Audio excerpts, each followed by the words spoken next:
శ్రీమాత్రే నమః. శ్రీ గురుభ్యో నమః. ద్వాదశ రాశులలో 9వ రాశి ధనస్సు రాశి.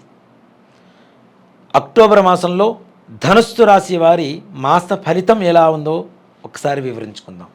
ధనస్సు రాశి వారికి సప్తమ స్థాన కుజగ్రహ ప్రభావం చేత ముఖ్యంగా కుటుంబంలో భార్యాభర్తల మధ్య విభేదాలు పెరగటం, ఎడబాటు జరగటం, అలాగే మానసికమైనటువంటి అస్థిమితతకు లోనవ్వటం అనేది ఎక్కువగా జరగబోయేటువంటి అంశం.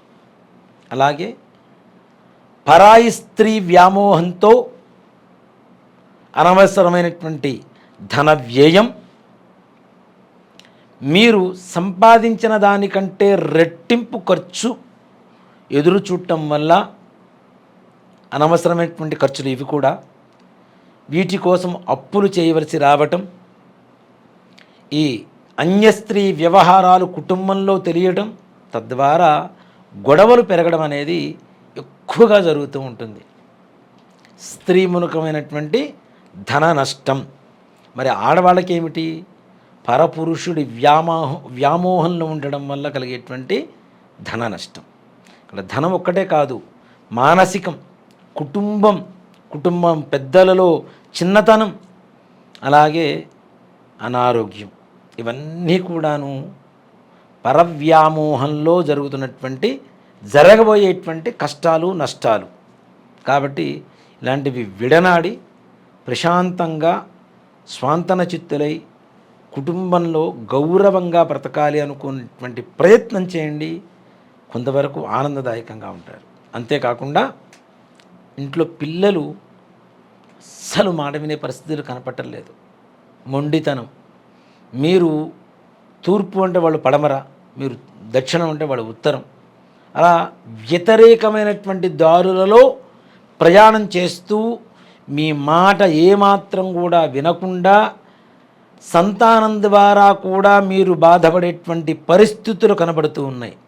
అంటే కేవలం ఇక్కడ ఒక్కటి గమనించండి, పరవ్యామోహం ఏదైతే ఉందో తద్వారా కుటుంబంలో మీరు చిన్నతన పడుతున్నారు. మరి పిల్లలు మనం లెక్క చేయాలంటే ఎలా లెక్క చేస్తారు చెప్పండి, మన మాట వినాలంటే? వీటన్నిటికి కూడా ఒకటే కారణమవుతూ ఉన్నది ముఖ్యంగా.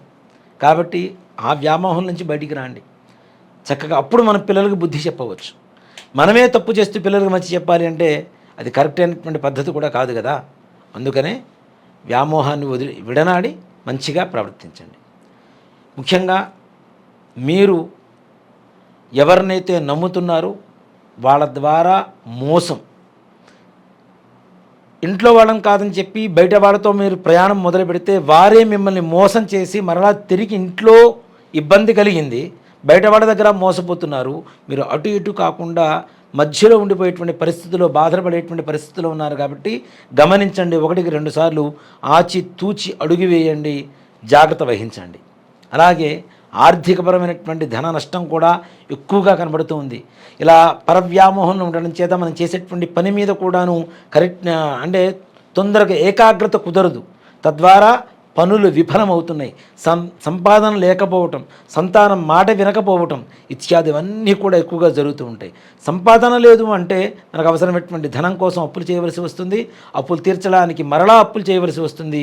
ఇన్ని అప్పుల మీద అప్పులు పెరుగుకుంటూ పోయి చివరికి ఆర్థిక స్థితిలో చితికిపోయేటువంటి పరిస్థితికి వచ్చేటువంటి అవకాశం కూడా అక్టోబర్ మాసంలో ఈ ధనస్సు రాశి వారికి ఎక్కువగా కనబడుతూ ఉన్నది.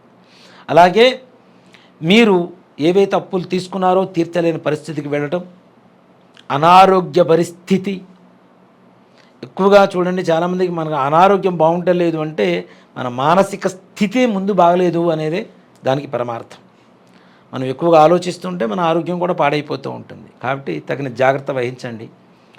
అలాగే మీరు ఎంత కష్టపడ్డా కూడా పెద్దగా ఫలితం రాకపోవటం, సమయానికి ఆహారాలు అందకపోవటం, ఇవి కూడా అనారోగ్య సూచనకి చాలా దగ్గరగా ఉన్నాయి. కాబట్టి తగిన జాగ్రత్త తీసుకోండి. అంతేకాకుండా విద్యార్థులు కూడాను మొండితనంగా ఉంటారు. ఎవరేం చెప్పినా మాకు తెలుసులే అనుకునేటువంటి ఒక వ్యతిరేక భావనతో ఇతరులు వాళ్ళని వ్యతిరేకిస్తూ వాళ్ళని బాధ పెడుతూ ఉంటారు. అలాగే ఇంట్లో పెద్దల అనారోగ్య సమస్య కూడా అంత పెద్దగా బాగుండకపోవటం, సంపాదన లేకపోవటం, ఇవన్నీ కూడా ఆందోళనకరంగా మారేటువంటి అవకాశాలు కూడా కనపడుతూ ఉన్నాయి. ఇక షేర్ మార్కెట్ వారి వ్యవహారానికి వస్తే అస్సలు పెట్టుబడులు కొత్త వాళ్ళు కానీ పాత వాళ్ళు కానీ భారీ ఎత్తున పెట్టవద్దు.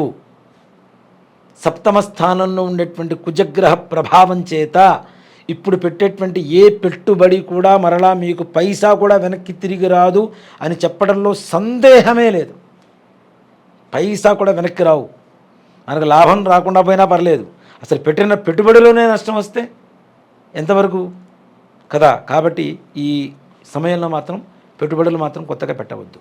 అలాంటి పెట్టుబడులు పెట్టాలి అనుకునేటువంటి రంగం ఒకటి ఉంది, అదే రియల్ ఎస్టేట్ రంగం. నిజంగా చెప్తున్నా, భూముల మీద మీరు పెట్టుబడి పెట్టండి. ఈ సమయంలో అత్యద్భుతంగా బహుగృహ భూ యోగాలు తప్పనిసరి కలుగుతాయి. ఒకటి కొంటే రెండవది కొనేటువంటి శక్తి మార్గం తప్పనిసరి కనబడుతుంది. చిన్న స్థలం తీసుకోండి మీకున్నంతలో, కానీ అది భవిష్యత్తులో ఇంకా వేరే స్థలాలు మంచి ఉన్నతమైనటువంటి ఇళ్ళు అవి కొనుక్కోవడానికి కూడా మంచి మార్గాన్ని చూపించేటువంటి విధంగా తయారవుతూ ఉంటుంది. ఈ యొక్క భూమి మీద ఎవరైతే ఇన్వెస్ట్ చేస్తారో, పెట్టుబడి పెడతారో వారికి విశేషమైనటువంటి యోగంగా మారుతుంది. అలాగే వ్యాపారస్తులు ఎవరైతే ఉన్నారో వారికి కూడా ధాన్యాలు ఏవైతే ఉంటాయో, కందిపప్పు, పెసరపప్పు, శనగలు ఇట్లాంటివి ఏవైతే ఉంటాయో ఆ వ్యాపారాలు చేసేటువంటి వారందరికీ, అంటే కిరాణా మర్చెంట్స్ వ్యాపారస్తులకి విశేషమైనటువంటి ధనయోగం. పూర్వంలో దాచిపెట్టినటువంటి నిల్వ ధాన్యం ఏదైతే ఉందో దానికి మంచి రెట్టింపు రేటు రాబోతోంది. తద్వారా మీరు పెట్టినటువంటి పెట్టుబడులకు రెట్టింపు ఆదాయాన్ని పొందబోతున్నారు. ఇది మాత్రం తప్పనిసరిగా జరుగుతూనే ఉంటుంది. అలాగే విదేశీ ప్రయాణాలు చేయాలనుకునేటువంటి వారు కూడా చాలా సానుకూలమైనటువంటి మార్గంగా చెప్తాను. తప్పనిసరిగా విదేశీ ప్రయాణాలు ప్రయత్నం చేయండి, సఫలీకృతం అవుతాయి. అది కూడాను ద్వితీయార్థం కంటే ముందు 15 రోజులు ప్రథమార్థం ఏదైతే ఉందో ఈ ప్రథమార్థం ప్రయత్నం చేయండి, తప్పనిసరిగా మంచి ఫలితాన్ని పొందుతారు. అలాగే విదేశంలో ఉండేటువంటి ఉద్యోగస్తులకు కూడా మంచి మంచి ఉద్యోగాలు, ప్రమోషన్స్ రావటం, బదిలీలు కావటం, అవి కూడా సంతోషకరంగా శుభకరంగా ఉండడం అనేది జరుగుతూ ఉంటుంది. ఇక ప్రభుత్వ ప్రైవేటు పరమైనటువంటి ఉద్యోగస్తులకు కూడా ఉన్నతమైనటువంటి ఉద్యోగ స్థానం వస్తుంది. కానీ ముఖ్యంగా ప్రతి మనిషి కూడా యొక్క రాశిలో ఉండేటువంటి ప్రతి ఒక్కరు కూడా మీకు ఉండేటువంటి ఆవేశాన్ని అణచివేసుకొని ప్రశాంతంగా పనిచేస్తేనే మీకు ఉండేటువంటి ఉన్నత ఉద్యోగ స్థితి కలుగుతుంది. నాకే అన్నీ తెలుసు, నాకే అన్నీ వచ్చు అని చెప్పి మీకు లేనిపోని ఆవేశాన్ని గురైపోయి ఎదురు వాళ్ళని అర్థం చేసుకునే దానికంటే అపార్థం చేసుకునే దాంట్లో ఎక్కువగా ఇది చూపించారు అంటే మాత్రం, శ్రద్ధ చూపిస్తే మాత్రం అనవసరంగా బాధపడి నష్టపోయేటువంటి వాళ్ళు మీరే అవుతారు. కోపాన్ని తన కోపమే తన శత్రువు, తన శాంతమే తనకు రక్ష, దయ చుట్టంబవు అని శాస్త్రం చెబుతూనే ఉంది మనకి. కాబట్టి శాంతంగా ఉండండి, తొందరగా పనులు అవుతాయి. మీరు ఆవేశాన్ని ఆతృతను చూపించారంటే పనులు వెనక్కి వెళ్ళిపోతూ ఉంటాయి. జీవితంలో ఇప్పుడు కనుక వెనక్కి వెళ్ళినాయి అంటే మరలా ముందుకు రావడానికి ఎన్నో సంవత్సరాలు పట్టవచ్చు. కాబట్టి శాంతంగా ఉండండి, ప్రశాంతతని పొందండి. అలాగే ఈ యొక్క రంగంలో మన ఈ ధనస్సు రాశిలో ఉండేటువంటి వారందరూ కూడాను వివాహ ప్రయత్నాలు సఫలీకృతం కాలేవు కూడా. తద్వారా మానసికమైనటువంటి అప్రశాంతత ఎక్కువగా ఉంటుంది. కాబట్టి తగిన జాగ్రత్త అవసరం. అలాగే సంతాన యోగానికి కూడా అంత శుభకరమైనటువంటి సమయం కాదు అనే చెప్తాను. దానికి కూడా రాబోయేటువంటి రోజుల్లో ప్రయత్నాలు చేయండి, మంచిగా ఉంటుంది. ఇప్పుడు ప్రయత్నం చేసి విఫలమయ్యి బాధపడేదానికంటే కూడాను మిన్నుకుండడం ఉత్తమం. కాబట్టి అలా ఉండడం బెటర్.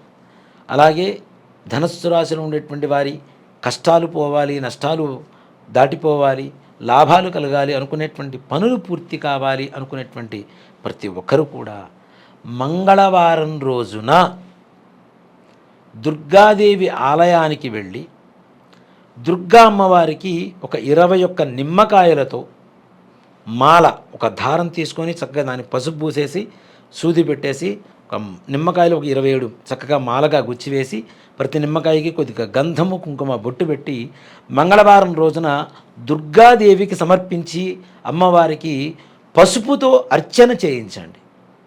అష్టోత్తర పూజ చేయించి ఆ పసుపుని బండారి అంటారు. ఆ బండారిని తీసుకొచ్చి కొద్దిగా కుంకుమలో కలుపుకొని రోజు బొట్టు పెట్టుకుంటూ ఉండండి. మీరు అనుకునేటువంటి పనులు ప్రతికూలత తగ్గి అనుకూలత పెరిగేటువంటి అవకాశం సంపూర్ణంగా కనపడుతుంది. శ్రీమాత్రే నమః. శ్రీ గురుభ్యో నమః.